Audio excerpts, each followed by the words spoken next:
Yes. How can we, as human beings, achieve real spiritual awakening or real levels of spiritual consciousness? Every problem that we can think of, such as being homeless or suffering from poverty, suffering from Great Depression, suffering from financial issues, not making enough money, going through a divorce, or losing a loved one, or even suffering from cancer and other various bodily illnesses and diseases. Yes, again, all of your problems are because you associate yourself unnecessarily with the feeling that you are this physical body. This physical human body is not me, is not you, is not anybody that is listening to me. No. You cannot intellectually think your way out of this strange feeling that you are the physical body, nor reason your way out of it either. You must actually vacate this human body, empty the body of this worldly consciousness and bodily identification and that you are experiencing. You must actually get out and watch it lying lifeless on the floor or in some hospital room. Then and only then will you know that you're still conscious and are more alive and more awake than where you were in the physical body. This will be the beginning of your spiritual awakening.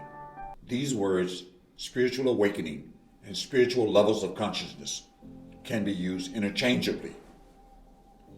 Now, I know I have looked on YouTube, and I know you out in YouTube land have looked up different gurus, yogis, Mahatmas, especially a very popular one called Sadhguru, who's very popular. He has millions and millions of followers. I've listened to him, and I appreciate exactly what he says, but I've never known him to talk about higher levels of consciousness beyond the astral plane. They don't even mention causal plane and astral plane. That's all they mention, astral. But the causal plane is much higher. But even that plane is a prison. Yes, you heard me correctly. The physical body is a prison which holds the astral body, which is nothing but refined energy, just like the physical body. But it is a higher prison. And then you have the causal body, which is a body of thinking and thoughts. It also is a prison which blocks and inhibits human awareness. How to escape from these prisons? Very few spiritually advanced human beings know. The only way you can escape is to come in contact with such a highly advanced, spiritually loving friend who's way above these three levels of awareness. That person has to befriend you, and he is the only one who can teach you and give you the key to the prison houses that entrap you. These physical body, this astral body, this mental body, these three bodies are all prison which block and inhibit our awareness.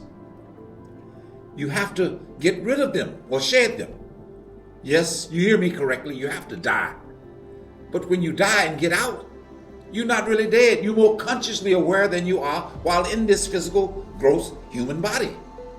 You can fly. You're not restricted by gravity. You can move in a world with great speed. You don't have to use words, which they use in the physical level of consciousness. These words can deceive people because you don't have full ability to read people's mind. When you're in the astral body, deception is diminished tremendously. You can read the thoughts that's taking place in another person's mind. As a matter of fact, you can hear what a person is thinking. So that eliminates nearly all possibility of deception. You can fly because gravity is not operational there. You can create houses in the sky because of a lack of gravity. You don't have to go get construction workers like you do in the physical world. You can just think and use your imagination. And you can create beautiful houses based on your own design. You can also ask other people who are more intelligent than you there, and they can do this for you. But these things you can do. And you can travel in huge spaces that exist there. The spaces are gargantuanly larger than this entire physical world. Let me give you an idea. In the physical world, if you compare the space that exists in our universe with its billions and billions of stars and trillions of galactic systems, you will discover that the physical universe in its entirety would appear as small as a little quarter, a pebble, if you put it in the Pacific Ocean. The pebble would be the entirety of the physical universe, and the Pacific Ocean in its gargantuan nature will be the entire astral world. You are entrapped in this world because it's more beautiful, it's more enthralling, it's got greater knowledge, greater wisdom. No violence is taking place in the higher part of the astral world. But you can only move so far in that world based on your spiritual wealth that you did while on earth, either through meditation, practicing karma yoga, become spiritual money in the astral plane. And there are different degrees of wealth in the astral plane.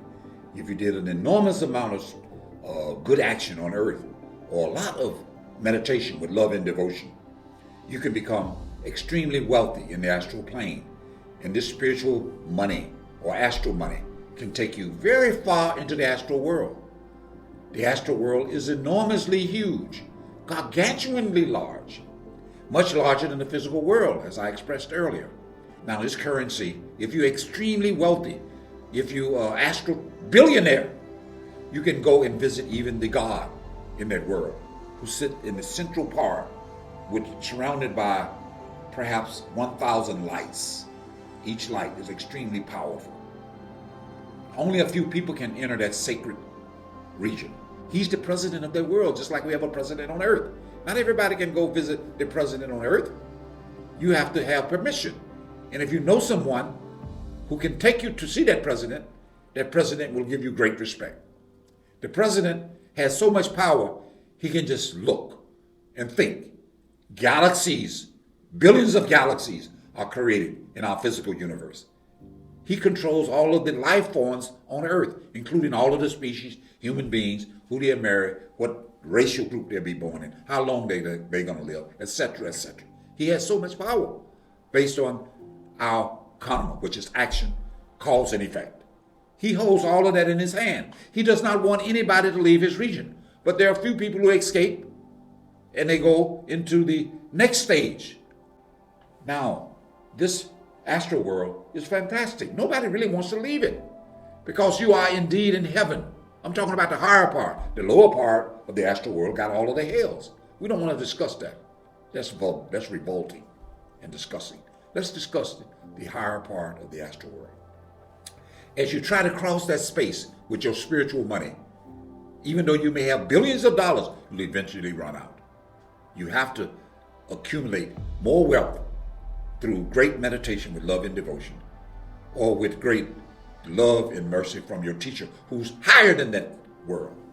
If you're fortunate enough to meet such a being and he befriends you and he gives you his love, it's the love of him that allows you to take the most precious thing in your body, which is called human attention. Yes, human attention. I've always talked about human attention. You can review some of the tapes. Human attention is powerful in the physical world, is powerful in the astral world, and is also can take you with the concentration of that attention upon that guru or master beyond the astral plane into the causal world. Now, the causal world is so fantastic, it's hard to come up with words to describe it. All you can say, oh, you don't know what it is. I'll try to use words. It's a world where everything appears to be one with yourself. Yes, you appear to be one with everything in existence. In the causal world, you're almost like a God. You feel you're God. God feeling is an entrapment. You are God, but that illusion is in your consciousness because you feel one with everything that exists in that world, with everything that exists in the astral world, and with everything that exists on earth. But you don't realize that it's an illusion and it's hard to escape these beautiful thoughts and experiences that pervade the astral plane.